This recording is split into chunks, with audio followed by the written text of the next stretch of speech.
Bismillahi minash shaitani rajim. Bismillahir rahmanir rahim. Assalamu alaikum wa rahmatullahi wa barakatuh. Alhamdulillah, alhamdulillah, alhamdulillahi rabbil alameen. All thanks to Allah, all glory be to Allah, the Lord of the world, the owner of our affair, the omnipotent, the omniscience.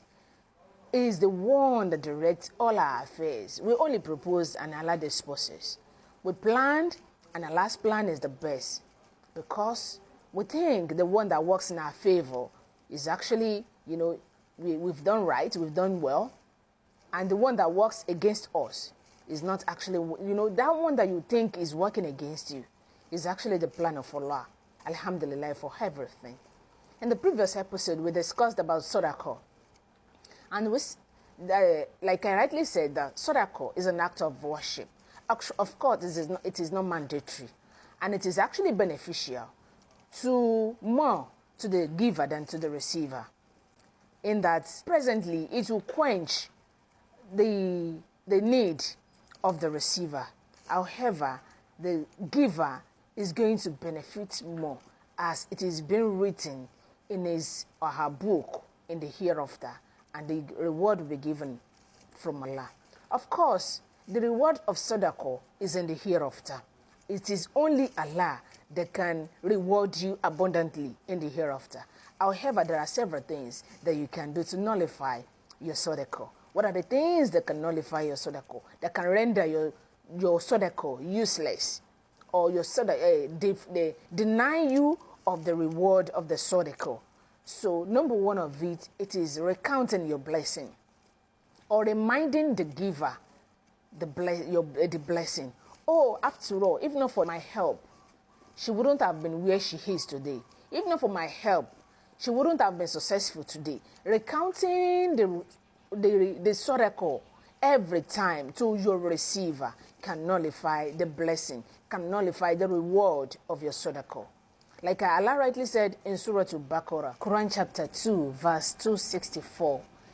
Bada'udhu billahi minash shaitani rajim. يا أيها الذين آمنوا لا تبطلوا صدقاتكم بالمن والأذى. يا أيها الذين آمنوا, O ye who believe, O you who believe.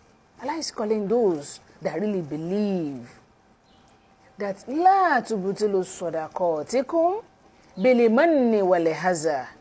Do not render your charity. Do not render your almsgiving. Do not render your sadaqah. La tubtilu sadaqatikum bil manni wal adha. In vain, with reminder or hot, that is hurtful words. You know how it feels when you are counting the blessings outside. Oh, that ride is actually from me. If not for me, it should be walking barefooted now. It should be walking with his leg. That shoe, I gave it to him. Do not render your charity in vain with what? With hurtful words, with reminder. After all, I was the one that sent him to school. I was the one that sponsored his education. If not because of me, he wouldn't have been where he is today. Why do you want to render your charity in vain, dear brothers and sisters in Islam? La tubtilu sadaqatikum. Do not render your sadaqah in vain. Bil manni wal adha. Those words hurts a lot. It renders your receiver so inferior, especially to those that have high self-esteem, high self-respect. They have high self-respect. It hurts them a lot. It makes them feel so bad. So Allah is cautioning us. La tubtilu sadaqatikum bil manni wal adha. Don't render your charity in vain. Because when you are given alms, it is only Allah that can reward you abundantly. And then, why don't you wait? Why don't you just keep what you have given to your receiver a secret? Keep it low. You do not need to inform your left hand about what you have done to the right, it is un-Islamic and it's going to render your charity in vain. Till I come your way another time, I remain your sister in Islam, Dr. Salat Muhammad Nafi, saying, Masalam wa ilal liqah.